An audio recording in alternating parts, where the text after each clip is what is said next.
We watched Wake Up Dead Man, a Knives Out mystery. Detective Benoit Blanc returns to solve his most dangerous case yet. Set against a darker backdrop than his previous investigations, the mystery pulls Blanc into a web of deep secrets, betrayal, buried sins, where every suspect has something to hide, and the truth may come at a deadly cost.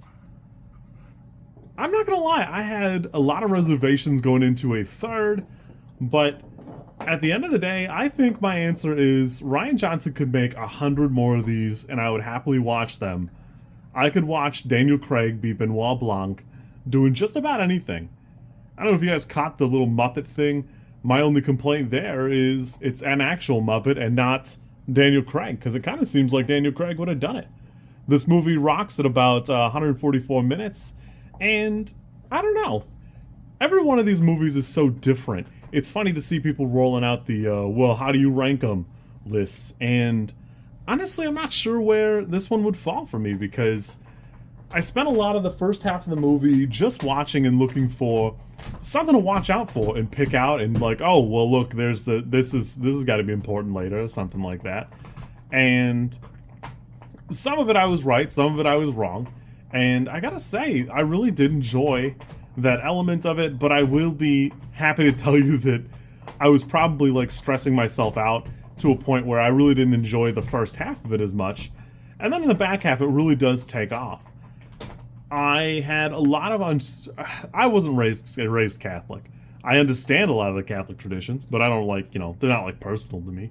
So I don't relate to them as heavily, but I had some reservations going into this because I thought it would be like kind of lambasting religion, and while I don't care, I don't know, it's just not my favorite like genre of fiction, and I'm really stunned at how spiritual this movie really is. Father Judd's journey and the struggle he has here, the whole thing works out pretty good and shakes out to a pretty good, interesting palette. There's really nothing to complain about that I thought for sure would be a point of contention later on. I'm really living for Benoit Blanc saying, Scooby-Dooby-Doo. I didn't know I needed that in my life, but I really did. Honestly, the whole cast does a fantastic job here.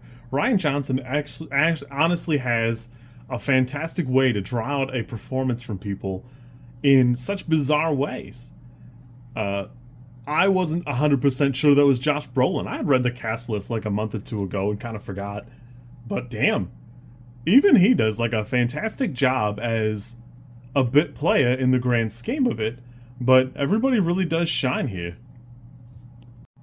Obviously, as with most whodunits, I really can't talk too much about things later on, and even partway through, a lot of the things that you experience that I would love to like kind of comment on will be things that you might dismiss or then attribute interest in. But honestly, this movie's fantastic. It's well worth a watch. If you like the other two, absolutely. If you like a whodunit, 100%. It does fit together great. It does a great job. And Blanc is such a great, rich character where there are even times when Blanc seems a little stumped or unsure about where things are going. He puts it together fantastically. It's got a great moment. It's very dramatic and it's very rich. I had a great time with this. I'm happy to have checked it out. I'm going to say this is an 8. It's probably a 9. I really do love it. I'm excited that in probably a month I'll rewatch this.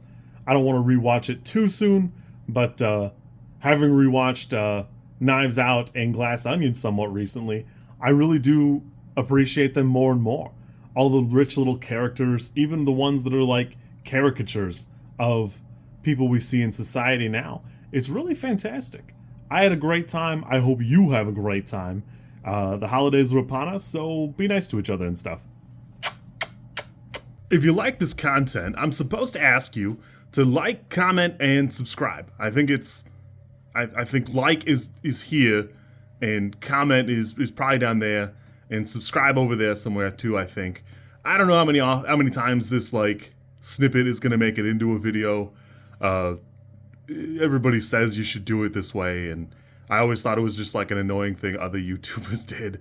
And as you know, I am bad at editing, So, if you like it, great, I'm happy for you. If you don't like it, I'm sorry.